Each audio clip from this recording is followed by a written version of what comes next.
C'è il palco più grosso dell'Ariston, che figata. Allora mi hanno messo per prima, così io devo un po' rompere il ghiaccio. Sono contenta, ci sono tante donne e anche tanti uomini, tra l'altro. E volevo raccontare, insomma, quello che sono io, che sono una donna, non sembra, e sono contenta di essere una donna. Solo ogni tanto vorrei essere un uomo per farmi i complimenti e dirmi ciao bella figa, così. Oppure per chiedermi cosa fai stasera, esci? Cosa fai? No, sto a casa, tolgo la pelle ai peperoni. Prendermi sta soddisfazione qua, dire no, sto a casa a purgare i colombi, così domani mattina mi sveglio e sembra che abbia nevicato. No, sono contenta di essere una donna, non l'ho mai avuta l'invidia del pene. Nostalgia, qualche volta nostalgia, ma invidia proprio mai. È un bell'articolo, per carità, è divertente quando vuole, poi è mutevole, come il cielo d'Irlanda, a volte è gneco come i fondi di caffè, a volte è nodoso come il bastone degli alpini, a volte è triste come Mogol senza Battisti, a volte proprio fiero come l'ultimo dei Moicani. Ma non mi interessa assolutamente. E poi non mi piace neanche quando dicono ah, che brava che sei veramente una donna con le palle. Ecco, a me quella roba lì, non penso a voi, ma a me la donna con le palle non mi piace, perché io ho le tette, mi bastano, mi avanzano. Tra l'altro sono 2 anche quelle, quindi non è un problema. Io infatti non so come faccia la Merkel e anche la Camusso, che sotto deve avere un astuccio di bocce da 6. Insomma, abbiamo le tette e non abbiamo il parte e abbiamo anche il cervello un po' più piccolo rispetto a quello degli uomini. Questo voi lo sapevate? Cioè l'uomo ce l'ha più grosso il cervello e pensa di essere più intelligente. Ecco, no. Allora le cose sono andate così, che quando il creatore ha fatto l'uomo e la donna le ha fatte con la quantità di cervello uguale.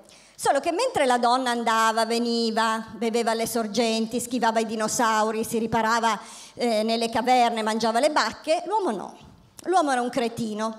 L'uomo si attaccava alle palle dei mammut, sbatteva contro i rami bassi, i serpenti li mangiava direttamente dalla coda e le bacche, invece di metterle in bocca, le metteva nel retto pensando di essere una slot machine. Allora il creatore ha detto beh, allora aggiungiamogli un po' più di cervello, e così gliene ha aggiunto ancora un po', e a un certo punto è scoppiato un temporale e mentre la donna si riparava dentro la caverna, l'uomo è uscito fuori. Ah, che figo, è Capodanno. Allora lì il creatore ha capito che non poteva aggiungergliene dell'altro, che doveva fare con quello che c'era, se lo doveva fargli la testa lunga come Homer Simpson.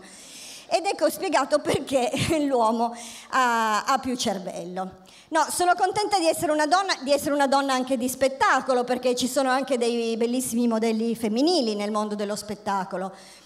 C'è la Chiabotto che beve l'acqua e elimina l'acqua, che fa tanta plin plin. La Marcuzzi che mangia il bifidus e ritrova la sua naturale regolarità, fa tanta plon plon. Speriamo che non facciano mai lo spot insieme, perché sennò plin plin plon plon. Il concerto dirige il maestro Vessicchio.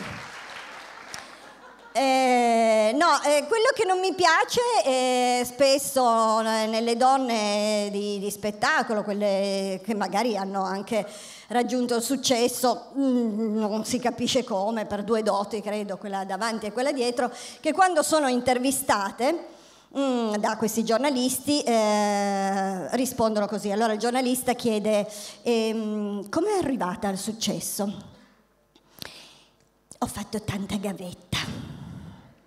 Ecco, allora io volevo dire una cosa, ma ce ne fosse una di quelle lì, perché non è che stiamo tutte così, cioè una parte così e l'altra, una di quelle lì che dica come sono arrivata? Sono rotolata da un lenzuolo all'altro finché sono caduta in quello giusto.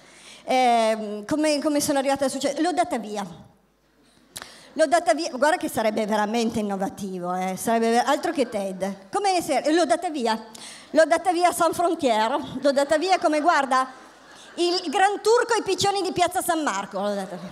Cioè come le casse di minerali ai profughi, proprio, hai presente l'ANAS quando sparge il sale in inverno?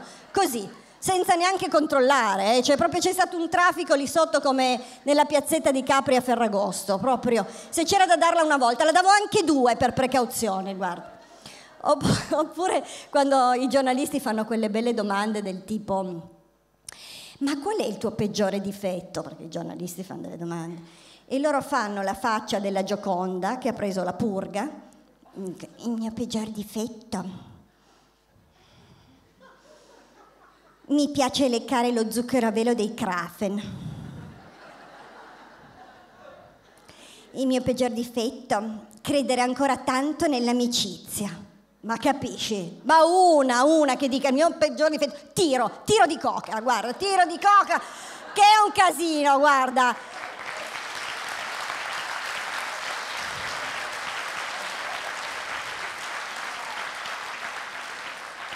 Scopo a manettata un Doberman e mi faccio legare alla testiera del letto con i fili dei freni della bici. A pranzo, se non vedo il fondo del bottiglione di vino da 2 litri, non sono contenta. E a Natale mi vesto da chirichetta e limono con mio zio che è un diacono laico. Boh, una che dicesse così. E c'è anche un altro momento in cui la donna è particolarmente ipocrita e quando si rifà. Adesso c'è la moda di rifarsi, no? Ma non c'è nessuna che lo dice, no? Anzi, al contrario, e tu vedi, prima una aveva 50 anni, dopo una settimana ne ha 30. E tu dici, ma è possibile? Prima aveva le borse di Louis Vuitton sotto gli occhi, il giorno dopo liscia, come un patinoire proprio. Prima era un velluto a 1000 coste, poi una padella antiaderente. Aveva le palpebre tutte che ci voleva l'avvolgibile per tirarle su, il giorno dopo arriva con i bulbi di Frankenstein, no? E poi anche lì se il giornalista chiede: ma qual è il segreto di questa eterna giovinezza, di questa pelle così fresca? E loro invece di dire: guarda, mi sono fatto un po' di cose, gli aluroni, no. Il segreto della mia giovinezza, di questa pelle così fresca? Stile di vita sano e qualche integratore. Ma vaffanculo, guarda. Ma quale stile di vita sano? Ma abbi pazienza, il giorno prima c'avevi il naso come Depardieu, a panino, a culetto di neonato, il giorno dopo ce l'hai tutto all'insù come la Tour Eiffel. E lo stile di vita sano? Cos'è? Che è il gioco dell'oca dove l'oca sono io? C'ho scritto sulla fronte umida Giocondo? Oppure le labbra, no? Queste labbra bellissime. Guarda queste labbra che poi non riesco neanche più a parlare, no? Perché sembrano i cammelli. Queste labbra mangiano moltissimi grissini di crusca. Sentito come con le mie orecchie. Ma come grissini di crusca? Ma fammi capire. Ma anch'io faccio lo stile di vita sano, eppure ho delle rughe che non sembrano il canale di Panama. Cioè, qua in mezzo, non so se succede, si forma questa ruga qua in mezzo che è un colpo di macete praticamente. Ce l'abbiamo tantissimo io, la Fornero, e poi ho notato l'altra domenica Ligabue. C'era anche lui, è vero? Sì, è incredibile, però è così. Cioè, oppure si rifanno le tette. Il giorno prima sono praticamente piatte che, cioè dei vassoi praticamente. Si possono faxare. Cosa fai? Prendi l'aereo? No, vado via fax, perché... Cioè, e il giorno dopo, cioè le tette sgonfiate con l'elio. Ma una volta dire la verità normale, dire sì, mi sono fatto un po' di ialuronico, mi sono sbotulata, mi facevo cagare e quindi ho trovato questa soluzione.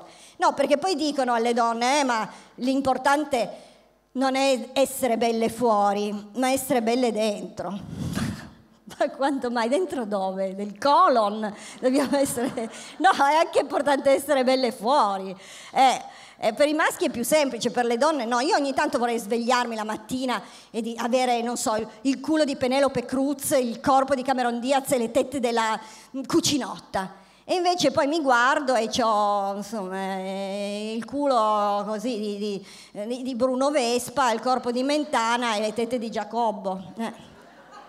E no, poi dicono, ma non è importante essere belle. No, allora, chiariamo. No, è importante essere belle, è una cosa figa. Chi ha quella dote lì la deve sfruttare, è una comodità. Ma in tante piccole cose, per esempio, se tu buchi la ruota della macchina, se sei bella, torni a casa anche con le mani pulite. Se sei brutta no, ti devi lordare tu. Se caschi per la strada, se sei bella qualcuno ti tira su, se sei brutta ti fanno il video e lo mettono su YouTube. Capito? No, bisogna essere fighi, ecco, non belli, fighi, cioè riuscire a fare quello che si vuole, a spremersi, a tirar fuori, cioè a scoprire quali sono le lampadine che abbiamo dentro e accenderle. Non è semplicissimo, ma è quello che dobbiamo fare. E dobbiamo fare i conti anche col nostro passato. In fondo noi abbiamo fatto tanta strada, no? Dobbiamo essere delle brave mogli, delle brave compagne, delle brave amiche, delle brave madri. Una volta dovevamo anche arrivare vergini al matrimonio, no? Con la Yolanda ancora nel cielo, fanno adesso. Per fortuna non è più così, però ancora alcune donne ci tengono ed è una scelta, cioè, che rende il compito a noi dispensatrice più oneroso, ricco di impegni, però va benissimo. Io lo dico a quelle che insomma ancora non hanno, non credo, perché vedendovi, però cioè, conservarla non paga secondo me, perché è come quando metti i soldi in banca, come i bot, lasci lì e poi alla fine quanto ti danno di interesse? 0,0, non vale, dopo un po' si deprezza. Anzi, scade come la lira, non vale più niente. Non è come una bottiglia di Barbera che la metti lì e 2 o 3 anni dopo la scaraffi è una goduria, o la toma che col tempo cioè, è un po' come il tartufo che lo lasci lì e dopo un po' se non lo mangi. E poi anche per gli uomini dico, che soddisfazione c'è a fare l'amore per la prima volta con una donna che non ha mai fatto l'amore, con una vergine? È una fatica, è come quelli che hanno dato il primo colpo di piccone per fare il tunnel nel Monte Bianco. Cioè chi se la gode di più? Quelli che scavano il tunnel o quelli che ci vanno avanti e indietro a sciare a Chamonix? Cioè, no, per dire. No, è complicato, è anche faticoso. Meglio cioè, chi è che ha fatto meno fatica? Cioè quello che percorre il sentiero che è già segnato da altri. Fare l'amore con una donna per la prima volta è un po' come andare alla Rinascente in tempo di saldi, si sta stretti e ti senti soffocare. Però le donne fanno ancora fatica, soprattutto quando io c'ho già là, e ho solo più 2 minuti e 44, mi sembra di avere fazio, devo proprio finire. Non posso andare avanti? No. Allora devo finire, taglio tutto, vado avanti. Volevo dire 2 cose ancora. Una cosa che mi diceva sempre mia nonna, che quando me la dicevo, ma nonna, ma cosa mi insegni, che cosa orribile? Ed è questa, che per fare durare una coppia, diceva, per far durare un matrimonio bisogna mordere l'aglio e dire che è dolce. E io dicevo, ma che insegnamento orripilante, nonna. E invece col passare del tempo, io adesso ho 49 anni e sto insieme a un balengo da una vita, mi sono accorta che è proprio così, che ogni tanto per far durare le coppie, anche non solo le coppie sentimentali ma anche le coppie di lavoro, bisogna mordere l'aglio, lasciare che passi la bufera, non star lì sempre a rompere le scatole, perché ogni fuoco, come dicono i napoletani, cenere diventa. L'altra cosa, me lo dice la mia amica Ida, che è vecchia come la penicillina, dice che non bisogna mai lasciarsi sfuggire le occasioni, perché poi il tempo passa e non sei più in tempo, ti viene poi il culo secco come un cantuccio e non te ne puoi fare più niente. E che nell'amore bisogna anche un po' accontentarsi, che non vuol dire rassegnarsi, accontentarsi. E che agli uomini, mi dice lei, dopo una certa età non viene più duro niente tranne la orta. E da ultimo volevo raccontare una cosa che era successa un po' di tempo fa. A che tempo che fa? Erano venuti ospiti Dario Fo e Franca Rame. E mi ricordo che Franca Rame disse una cosa bellissima, disse: io non so se morirò prima di Dario, quello che so è che farò scrivere sulla sua tomba questa frase: com'era vivo da vivo. E io volevo augurarlo a tutti voi di essere vivi da vivi.